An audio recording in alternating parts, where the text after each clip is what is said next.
Today, their prisoners were saying nothing. It seems then that the Christmas period will be critical for the loyalist ceasefire as prisoners and politicians meet behind the scenes. It'll be the new year, though, before we know what they've decided. John Draper, ITN, Belfast. 89 people had a miraculous escape when their airliner crash-landed in a paddy field near Sylhet in Bangladesh. No one was even seriously hurt. Howell Jones at ITN reports.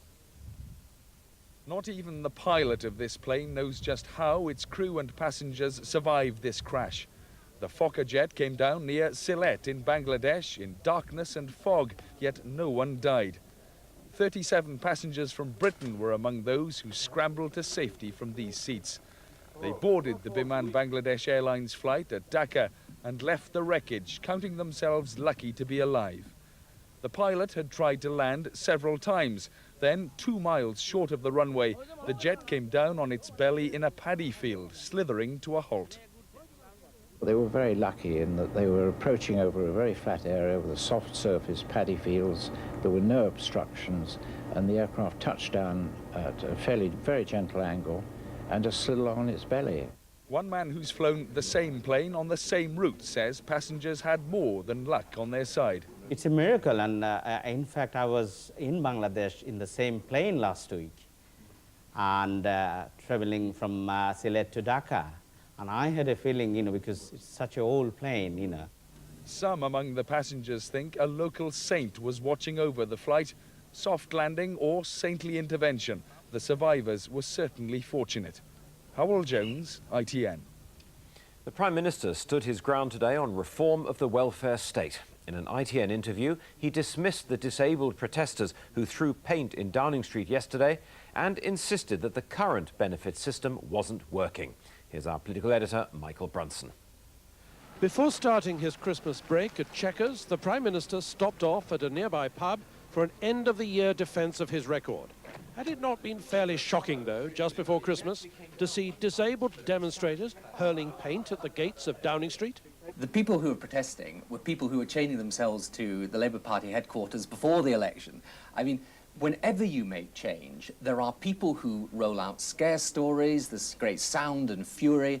We have to reform welfare for 2 very simple reasons. Welfare today is failing the poor, who aren't actually getting the help they need from the system, and it is meaning that this year we're going to spend on benefits, leave aside pensions, more on benefits than we do on schools, hospitals and the police put together. So you're really saying that out right. there are certainly people, to use a phrase, who are swinging the lead? Well, there's no doubt in certain areas, for example, in housing benefit, that is well documented by House of Commons select committees and others. But And I think among the disabled too? Well, what I would say to you is that many of those who are disabled and are in genuine need don't get the help that they require. Surely there have got to be some benefit losers. Well, there's got to be a proper assessment from top to bottom of how the system works. But let us discuss who gains and who loses once we've seen the actual proposals.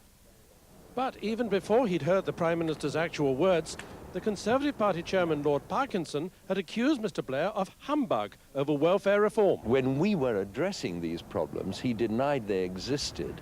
And now he's trying to pretend he's the man who's discovered them. And we find it a bit of humbug, quite frankly, for him to be talking the way he is now. Tonight at Chequers, the Blairs' Christmas festivities have already begun. And during his interview here in the pub earlier, the Prime Minister was stressing what he sees as his achievements so far. The extra money for schools and hospitals, for example. But there's no doubt that the new year will begin as the old has ended, with the government working on the welfare reform green paper to set out the principles as to who will lose and who will gain. Michael Brunson, ITN, near Chequers. A French jury is tonight about to return its verdict on Ilich Ramirez Sanchez, Carlos the Jackal. Carlos, who calls himself an international revolutionary, is charged with 3 murders. The prosecution demanded a life sentence. Here's our Foreign Affairs editor, Robert Moore. So late tonight here in Paris, a verdict is imminent, and justice about to catch up with Carlos the Jackal and his notorious past. In court, he has declared himself a political prisoner and repeated what he calls his love of revolution. He was brought to court with all the security that still surrounds the man once widely regarded as the world's most wanted terrorist. He's on trial here for the murder of 3 men in 1972, including 2 Secret Service agents. But his lawyer says Israel was behind that attack and that Carlos has no regrets. Is he in good spirits? No, he's in very good spirits. He's still fighting. For years, Carlos, a master of disguise whose real name is Ilich Ramirez Sanchez, remained an elusive figure, linked to atrocities and wanted by many nations. But when spotted hiding in the Sudan, French agents pounced. It was revenge for the killing of their men 22 years ago. Carlos will see the inside of many more courtrooms. For this playboy terrorist is also thought to be responsible for at least 80 other deaths. Robert Moore, ITN, Paris. There was a warning today that lives are being put at risk because junior hospital doctors are still being forced to work too many hours. The British Medical Association said a fifth of them are working more than the agreed 72 hours a week. The homeless charity Crisis today opened a record number of shelters for Christmas. 36 centres around the country will house more than 4,000 people. And the only factory in Britain producing the famous Spam luncheon meat closed its gates for the last time today. Newforge Foods in Liverpool shut with the loss of 140 jobs. Production is being switched to Denmark. Devon police appealed to a young mother who abandoned her baby boy in Plymouth today to come forward. They promised her help. When she left the child, she said she'd had enough and couldn't cope. Penny Marshall reports.